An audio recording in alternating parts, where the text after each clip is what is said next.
Alunos, bem-vindos de volta à Físico-Química, aqui no curso de Farmácia. Vamos à nossa primeira aula de revisão e hoje a gente vai ver, por que nós ouvimos um trovão após um raio. Ou ainda, por que a composição dentro de um cilindro de gás para mergulho é diferente da composição atmosférica. Isso e muito mais na aula de hoje. Então, sem mais delongas, vamos lá iniciar aqui nosso estudo de gases. É importante a gente saber alguns conceitos relacionados a gases perfeitos, né? A gente tem isso lá desde o ensino médio, tá? A ideia fundamental aqui para a gente vai ser que, a lei dos gases perfeitos ela é baseada em uma série de observações empíricas e é uma lei limite. Ela não se aplica a todo tipo de condição, tá? A gente vai observar que existe um cenário ideal para que a gente use essa lei dos gases perfeitos ou lei dos gases ideais. Vou usar os dois termos aqui de forma simultânea, tá? E o que a gente já deve saber são conceitos como pressão, temperatura, conceitos mais simples, que a gente já vem construindo desde muito cedo na nossa vida de estudante aí. Antes disso, uma coisa importante para a gente lembrar são as relações, são as interações intermoleculares. Uma discussão bastante importante aqui. Aqui no nosso slide a gente tem um gráfico que mostra energia potencial e a distância de separação entre duas moléculas. Conforme essas moléculas vão chegando mais próximas uma das outras, elas vão criando uma força de atração. Olha aqui, em azul. Essa força de atração, devido à sua densidade eletrônica, faz com que as moléculas tendam a se aproximar de forma espontânea e a gente observa uma diminuição nessa energia potencial. No entanto, a partir do momento que elas se tornam muito próximas, essas moléculas ou átomos eles têm nuvem elétrons, suas nuvens eletrônicas e elétron com elétron, carga negativa com negativa se repelem, a gente começa também a ter uma força de repulsão. Então, na verdade, o que existe é um equilíbrio no qual há uma energia mínima numa distância ideal, aqui dada por RE, que mantém essas moléculas numa certa distância, seja para formar uma ligação química, seja átomos gasosos, por exemplo, que é o nosso caso aqui. Ao tentar aproximá-los ainda mais, a gente tem um aumento nessa energia potencial, e como a gente vai aprender muito aqui na nossa fisicoquímica, qualquer coisa que leva ao aumento da energia, ela não é espontânea. Todo o sistema vai tender a ficar no estado de menor energia possível, que seria dentro dessa separação ideal aqui, vamos dizer assim.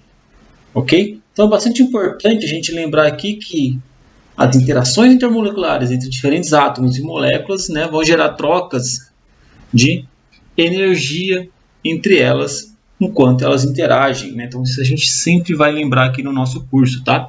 Vou deixar um artiguinho para vocês, onde eu tirei inclusive essa figurinha simpática aqui, caso alguém queira fazer uma revisão lá das interações intermoleculares. E por que eu comecei falando isso? Porque o nível dessas interações intermoleculares é muito importante para a descrição dos estados físicos da matéria. Olha só, temos desenhos bastante simples aqui, representando um gás, um líquido e um sólido. Onde aqui as interações intermoleculares são mais fortes? Com certeza no sólido, tá? As moléculas no sólido elas são muito fixas uma em relação à outra e tem uma interação muito forte uma com a outra. Então uma interação tão forte uma com a outra que ela não consegue se mover, porque a interação que ela tem com essa outra aqui não permite.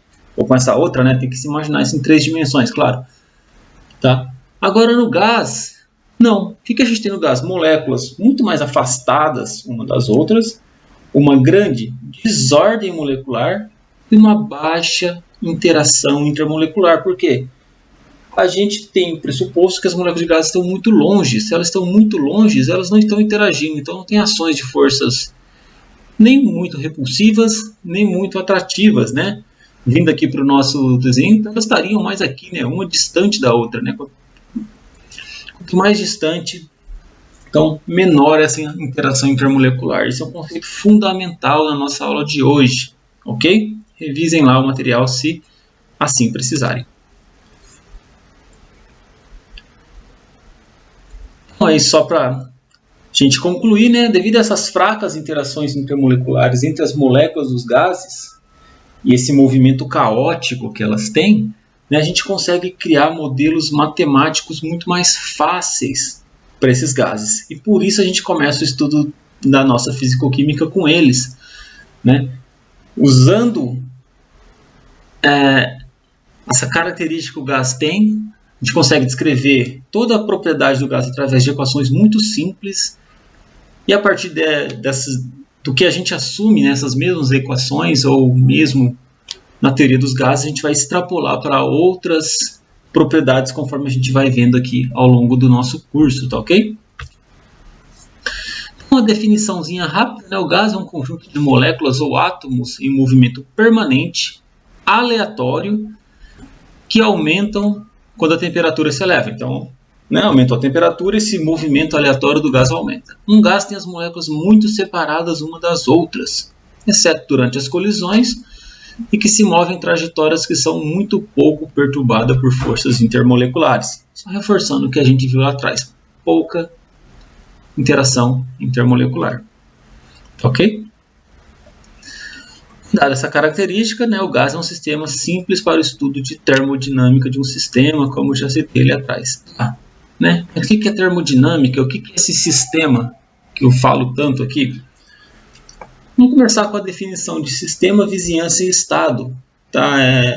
Na aula de hoje isso não vai ser nem tão importante, vai ser muito importante para o desenvolvimento de toda a questão termodinâmica aqui da nossa disciplina, tá ok? Então, o sistema é a parte do universo que interessa o nosso estudo. Quando a gente vai estudar fisicoquímica, a gente escolhe o que a gente quer estudar. Quero estudar como que varia a temperatura da água que está no becker ali sobre aquecimento. Esse é o nosso sistema, né? A água do becker. Temos uma fronteira, que é algo normalmente físico, que separa o nosso sistema, aqui no caso a água do becker, do que nós chamamos de vizinhança. Então, se eu começar a aquecer um becker, imagina aqui um foguinho aqui, né?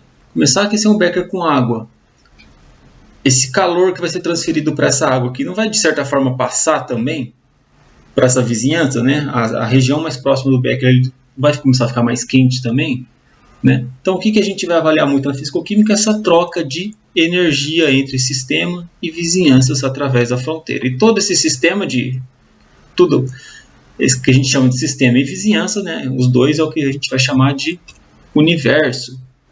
Podemos ter um sistema aberto, como mostrado aqui, como que é o becker sobre aquecimento, né? O sistema aberto ele pode trocar tanto energia quanto matéria, né? Essa água pode sair daqui, evaporar e sair desse becker. A gente tem um sistema que nós chamamos de fechado, no qual ele pode trocar energia, mas não troca matéria. Um exemplo aqui é a garrafinha do professor, né? Ela é desse alumínio aqui, então se eu colocar uma água quente, ela rapidinho fica quente, quer dizer que ela está passando essa energia para fora da garrafinha, né? Mas ela não troca matéria desde que esteja fechada. E temos ainda o sistema isolado. Idealmente o sistema isolado ele não transfere nem massa, nem energia. Um exemplo disso aqui com uma garrafa térmica, por exemplo. Né? Se ela fosse uma garrafa térmica ideal, você coloca ali a água com gelo, então fica uma mistura água-gelo a 0 graus Celsius. Depois de dias, você poderia ir lá pegar essa água, ela estaria na mesma temperatura, porque não houve troca de energia. Óbvio que a gente não consegue chegar nessa idealidade, tá? Mas é importante o conceito também. Mas o que é a termodinâmica? Né? Literalmente o estudo do movimento do calor. Começou-se a termodinâmica com esse tipo de estudo, né, estudando as trocas de calor. E a gente vai ver que o calor é uma forma de energia, tá? E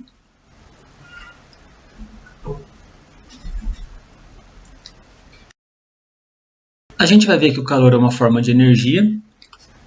E o que a gente vai estudar? Exatamente essas trocas de energia. E posteriormente a gente pode extrapolar essa troca de energia primeiro na forma de calor para diversas outras formas de energia. Discutiremos um pouquinho mais lá para frente, tá? Mas uma coisa que eu queria destacar é que nosso objetivo aqui na fisicoquímica vai ser sempre partir de um estado macro, que a gente observa aqui na nossa natureza, nosso dia a dia indo para o micro, né? Tentar enxergar isso a nível molecular, né? Exatamente o que? Exatamente essas trocas de energia no mais diversos fenômenos químicos aí, seja troca de calor, seja uma troca elétrica e assim por diante. Tá ok? Mas agora vamos lá começar a nossa aula de gases. Dei um oi de vídeos, né? Minha caneca. Vamos lá. Como já citei, né, o estudo dos gases ele é relativamente simples. Né? Para sistemas isolados, basta a gente conhecer poucas propriedades de fácil mensurar, como massa, volume, pressão e temperatura, que a gente consegue descrever todo o estado de um gás. Então, começando com isso, para partir para os estados mais complicados depois. Uma relação matemática entre essas propriedades aqui, por exemplo, massa, volume, pressão e temperatura, é o que nós chamamos de função de estado. Por que função de estado? Porque se nós conhecemos elas, por exemplo, sabemos a pressão de um gás, sabemos que essa pressão de um gás é uma função da temperatura, do volume e do número de moléculas ali daquele gás, ou do número de mols daquele gás, a gente consegue descrever todas as propriedades do estado gasoso. Por isso é uma função de estado, propriedades que são função de qual estado elas se encontram naquela determinada temperatura, naquele determinado volume, naquela determinada pressão e assim por diante. Tá? Então vocês vão ver muito na literatura esse termo função de estado, né? Que são essas equações que descrevem o estado de um sistema. Bem, os estudos do sistema gasoso mostraram que a baixa pressão, presta atenção então, e baixa temperatura, os gases se comportam aproximadamente da mesma maneira, independentemente do gás. Tá? Essa é uma questão importante.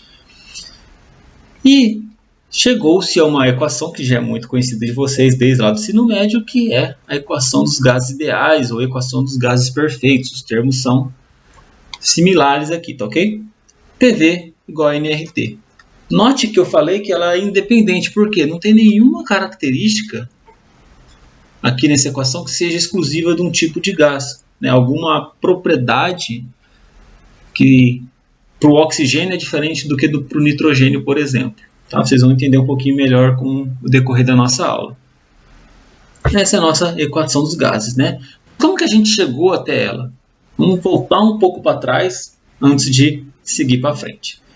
Algumas medidas empíricas, medidas realmente experimentais, envolvendo algumas funções importantes de estado, né, dos gases. Então, voltando mais lá atrás, olha só, 1600 e pouco, né, o Boyle mostrou que existia uma relação entre pressão e volume.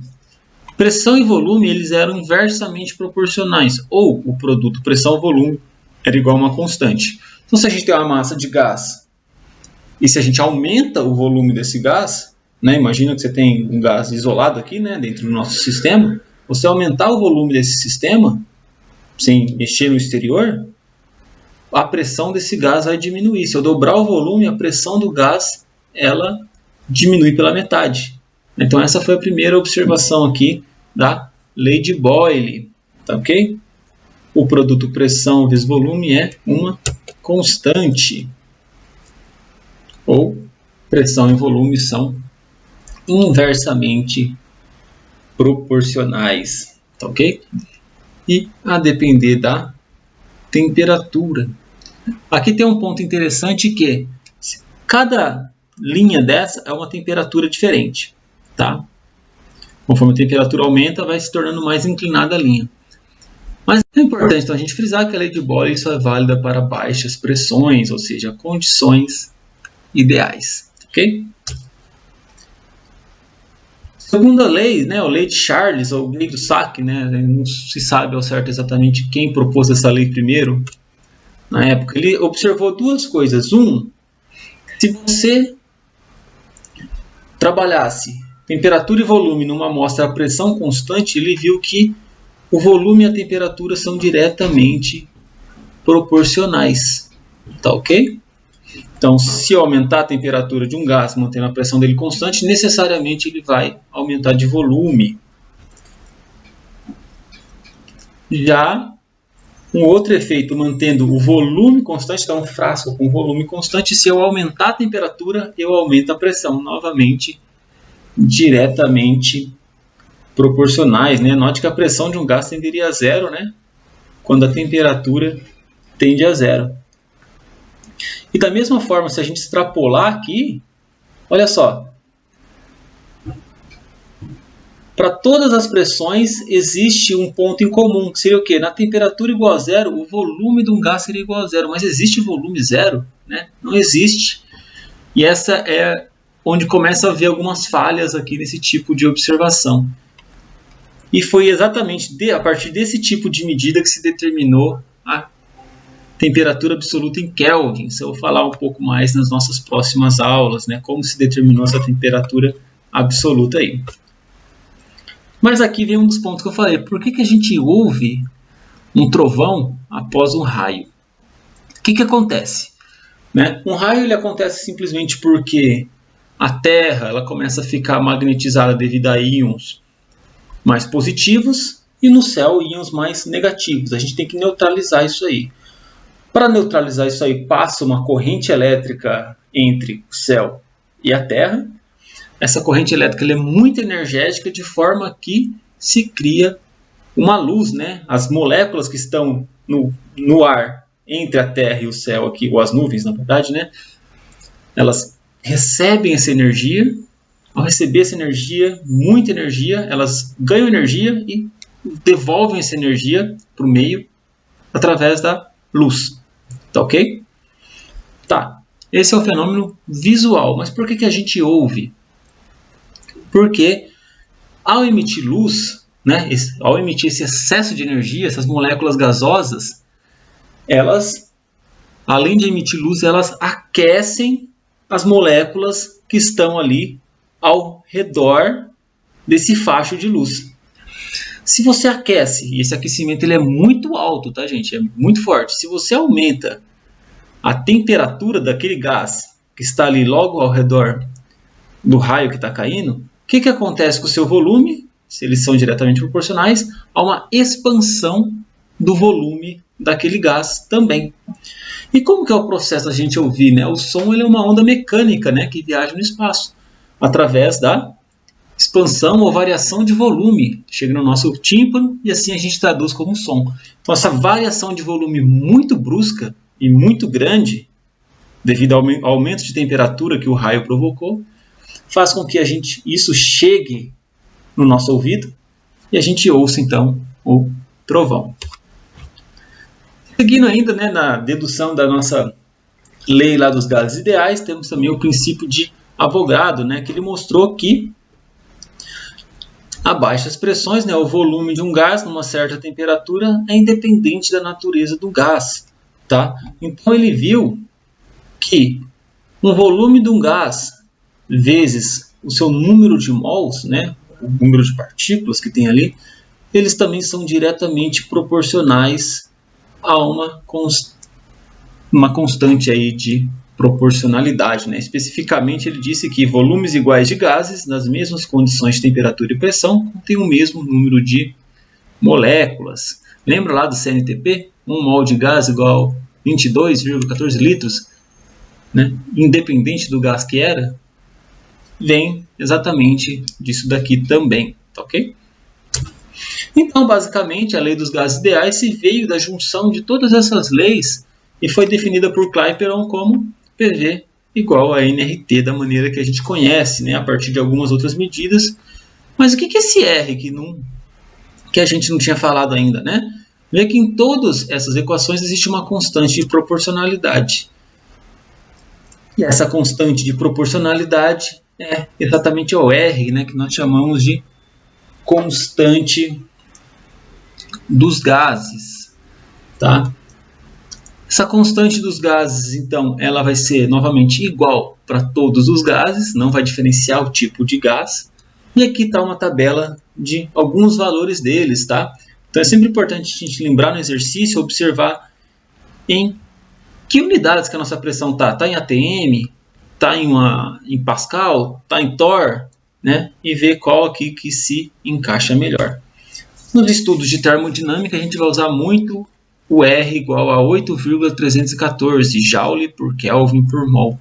Por quê? Note que esse R ele é uma espécie de energia, né, Joule, por temperatura por mol. Ou seja, é quanto de energia uma determinada quantidade de moléculas, ou um mol de moléculas, na verdade, né, tem numa determinada temperatura.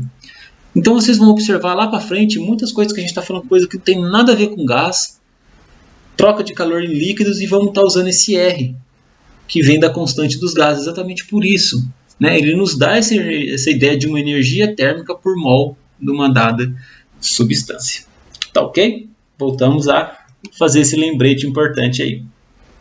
Então, os gases ideais caracterizam-se pela ausência de forças de atração ou repulsão intermoleculares. Assim, essa equação é válida somente a baixas pressões ou baixas temperaturas. Ok? Quando a gente passa a pressões, baixas pressões e altas temperaturas, perdão, falei errado. Quando a gente passa para pressões muito altas, a gente vai começar a ter desvios nessa equação, conforme a gente vai ver aí. Antes disso, né, vamos passar alguns exemplos numéricos aí. Bem, como que a gente calcula a massa molar de um gás cuja densidade é tal, sabendo que a temperatura é de 300 Kelvin e pressão de 1 atm, sendo que ele ocupa nessas condições aí 1 litro. Basta a gente usar a nossa equação PV igual a nRT, né, N, número de mols, massa sobre massa molar, e com a massa, com a parte da relação da densidade, a gente sabe qual é a nossa massa do gás aí. Só fazendo uma correção aqui na nossa equação, passei o mzão de massa molar para cá, tá? Chegamos aí a uma massa molar de 59,3 gramas por mol. Outro exemplo. Em um certo processo industrial, o nitrogênio é aquecido a 500 Kelvin num frasco de volume constante. Se o gás entra no vaso a 100 atm e 300 Kelvin, qual a sua pressão na temperatura de trabalho, ou seja, 500 Kelvin, se ele for considerado um gás perfeito? Como que a gente vai resolver isso aqui? PV, nRT direto? Não. Né? Note só, ele falou para a gente volume constante. Além disso, o número de mols é constante, certo? Eu estou pegando um gás, adicionando ele num frasco a 100 atm e 300 Kelvin, e depois vou aquecer ele até 500 Kelvin. Quero saber qual vai ser a pressão dele no final. Eu não mudei o número de mols durante o meu processo. Então, eu posso usar uma relação direta entre pressão e temperatura. Tá? Fazendo a nossa relação aí, em atm, 500 Kelvin, a gente chega a uma pressão final de 167 atm. Isso é uma pressão bastante alta, né? Isso é interessante porque você fazer isso com o nitrogênio numa amostra real, você vai medir a pressão, você vai ver que ela na verdade está a 183 atm, não 167. Então isso mostra aí que na condição mencionada de alta pressão, o uso da equação dos gases ideais levou a um erro aí de cerca de 10%. Tá? Então a gente já está observando aí que em condições de pressões muito altas, existe alguma coisa que faz com que a equação dos gases ideais perca sua validade, conforme a gente vai discutindo aqui na nossa aula. Um terceiro exemplo legal para vocês da farmácia, né, o doseamento de substâncias. Então, o nitrito de isoamila é comercializado em ampolas de 7,5 ml. A densidade é tal a 25 graus Celsius. Qual a pureza do produto contido na ampola se 0,656 gramas do nitrito de isomila liberaram 0,125 litros do óxido nitroso, sabendo que a reação é 1 para 1. Então, essa é a reação química que está acontecendo aqui. Tá? O nitrito de isomila ele vira óxido nitroso, e que é um gás. Né? A gente conseguiu medir o volume de gás liberado. Como que a gente vai determinar a pureza? É muito importante, primeiro, a gente saber a estequiometria. Note que 1 mol de nitrito de isomila forma 1 mol de NO, né? Ou 2 formam 2, dá na mesma. Primeiro passo, muito importante saber a estequiometria. Aí basta a gente saber, né? Qual que é a massa molar do nitrito de isomila? 115,15 gramas. E do NO? 24,45. Então, vamos supor, se 117,5, acho que faltou um aqui, tá? Liberariam 24,45 litros de um gás, tá? Que seria relativo a 1 mol, a gente teria 100% de pureza. Então, lembrando a nossa relação dos CNTPs, tá? 1 mol de um gás igual a 24,4 litros. Então, pela mesma lógica, a gente fazendo uma constante de proporcionalidade, 0,65 gramas teriam que liberar proporcionalmente 0,137 litros. Mas quanto foi liberado? 0,125. Então, basta fazer uma relação entre o que foi liberado e o teórico que a gente chega na nossa pureza da nossa substância de interesse ali. Legal? Revejam com calma estes exemplos. Seguindo.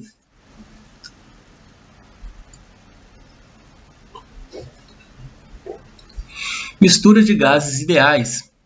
A lei de Dalton. Mas como a gente vai determinar, então, a contribuição que cada componente da mistura traz para a pressão total de uma amostra? Então, por exemplo, na nossa atmosfera, a gente não tem um único gás, né? Temos nitrogênio e oxigênio especialmente. Qual que é a pressão base? Qual que é a pressão devido ao nitrogênio? Qual que é a pressão devido ao oxigênio? Dalton ele percebeu que a pressão exercida por uma mistura de gases é a soma das pressões parciais de cada um desse gás.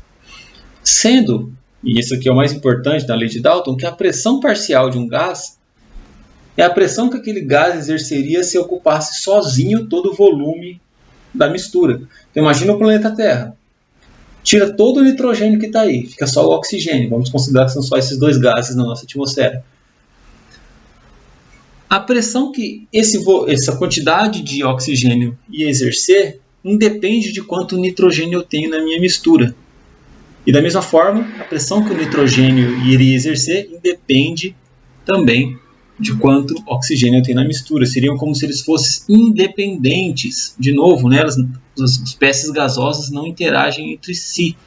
Tá? E a pressão total, então, seria a soma dessas pressões parciais.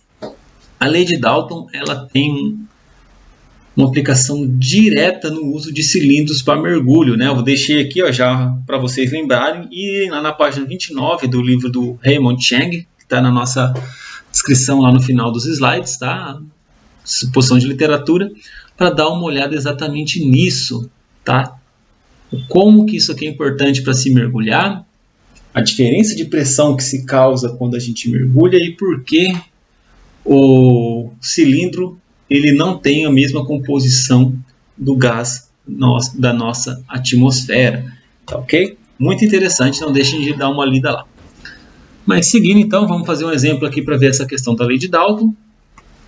Então, um recipiente com volume de 10 litros contém 1 mol de nitrogênio e 3 mols de hidrogênio a 298 Kelvin. Qual a pressão total se a mistura se comporta como um gás ideal?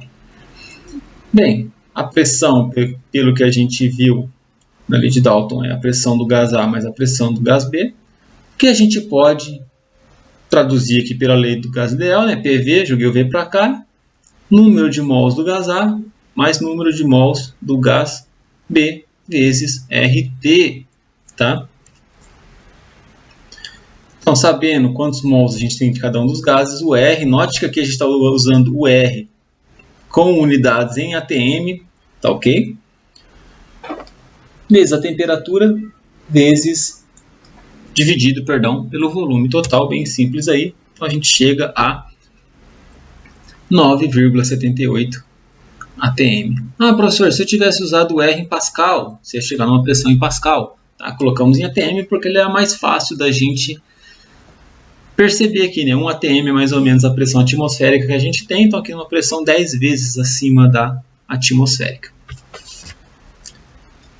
Outro conceito importante, além das pressões parciais, são as frações molares. Tá? O que é uma fração molar? ela é quantos mols eu tenho daquela dada substância ou daquele dado gás em relação ao número de mols total. Então, vamos supor que a nossa atmosfera é 80% nitrogênio, 20% oxigênio. Se a gente pensar isso em termos de mols, a gente teria então uma fração molar de 0,2 de oxigênio na nossa atmosfera, certo? De cada 100 moléculas gasosas, 20% delas seriam oxigênio, uma forma mais simples aí. Então, a nossa mistura de 1 mol de nitrogênio e 3 mols de hidrogênio tem um total de 4 mols, no nosso exemplo anterior ali. Isso aí gera uma fração molar de nitrogênio de 0,25 e de hidrogênio 0,75, ou seja, a gente tem 3 vezes mais hidrogênio do que nitrogênio, como a gente está observando aqui. E por que isso é interessante para a gente? Porque a gente consegue determinar a pressão parcial de um gás a partir da sua fração molar. Então, a pressão parcial do gás J vai ser igual à pressão total do nosso sistema vezes a fração molar desse gás J. Vamos pegar aqui, né? Então, a pressão parcial do hidrogênio seria 0,75, a fração molar dele, vezes 4, que é a pressão, seria o número de mols total, pensando no número de mols aqui, né? Mas imaginando que é a pressão também. Chegaríamos à pressão parcial do nosso hidrogênio, que seria 3 vezes maior do que a do nitrogênio, né? Afinal, tem uma relação direta aí com os números de mols. Vamos fazer mais um exemplozinho aqui. Então, ó, mistura ideal. Imagina aí, ó, a gente tem 3 balões separados por válvula. Cada balão tem um volume de 0,2 litros, certo? E cada gás, 1, 2 e 3, eles estão em pressões diferentes nos seus respectivos balões. Em algum momento eu vou abrir isso aqui e misturar tudo, tá ok? O que vai acontecer? Então, o nosso sistema, que antes era composto por 3 espécies de volume, ou 3 frascos de volume 0,2 litros, vai se tornar um único frasco de 0,6 litros. Esse gás vai espontaneamente se misturar. E eu quero saber qual que vai ser a pressão total no final, né? E a pressão parcial de cada um desses gases, né? Supondo que gás 1, 2 e 3 são gases diferentes. Bem, vamos primeiro, né, no balão 1. Quantos mols a gente tem aí? Basta usar lá o PV igual a nRT. Tá? Então, note aqui que a nossa pressão atmosfera, nosso R também em unidades de atmosfera. Temperatura sempre em Kelvin. Tá ok? A gente vê que no nosso balão 1, antes de abrir, tá? A gente tem 0,065 mols. Da mesma forma no balão 2, da mesma forma no balão 3. Somando, então, a gente tem um número total de mols de 0,15 aproximadamente aí. Tá ok? Somando os 3 balões. Quando eu abrir essas válvulas e os gases se misturar, vai mudar o número de mols? Não, certo? Não vai mudar o número de moléculas que a gente tem aí disponível. Então, o que vai acontecer? Ao abrir a válvula, eu vou ter então um único frasco, vamos dizer assim, com volume total de 0,6 litros. Qual que vai ser a pressão final, então?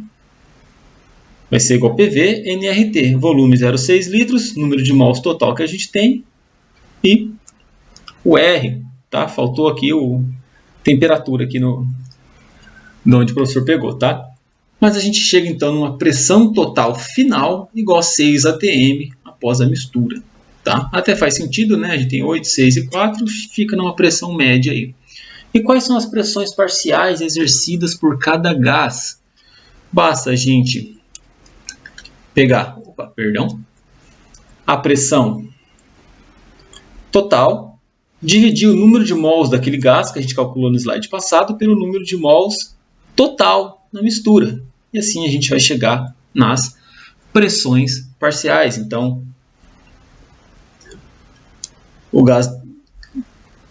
esse gás aqui, ele vai ter uma pressão parcial de 2 atm, tá? É o nosso gás 1, tá meio ruim de ver o número aqui, tá? O nosso gás 2, que originalmente era aquele que, olha só, exercia mais pressão, quer dizer que ele tinha e naturalmente era o que tinha o maior número de moléculas, é o que exerce a maior pressão parcial quando a gente tem o sistema todo misturado, assim por diante, ok?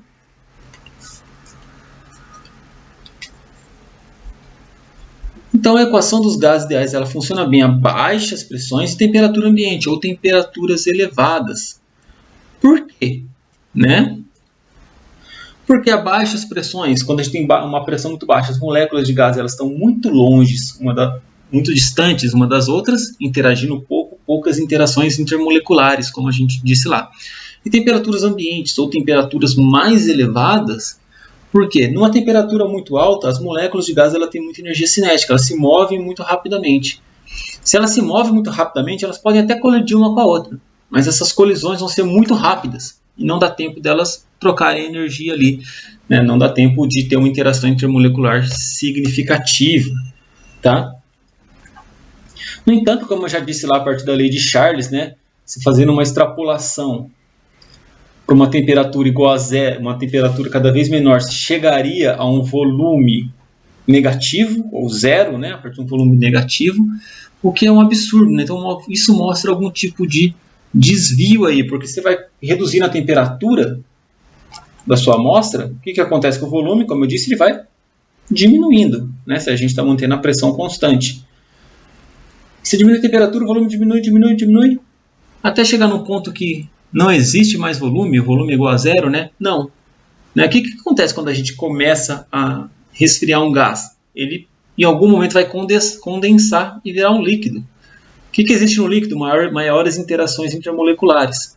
Então, a gente observa aí que, para baixas temperaturas,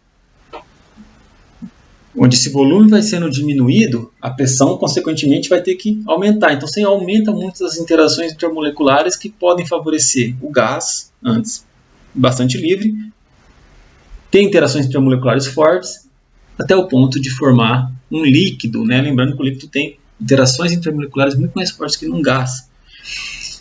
Então, tem alguma coisa que não bate muito bem aqui no PV igual a NRT. Não é a melhor equação que nós temos que buscar um sisteminha um pouco melhor, né? Então já citei aqui que esse é um dos problemas, né? A liquefação dos gases.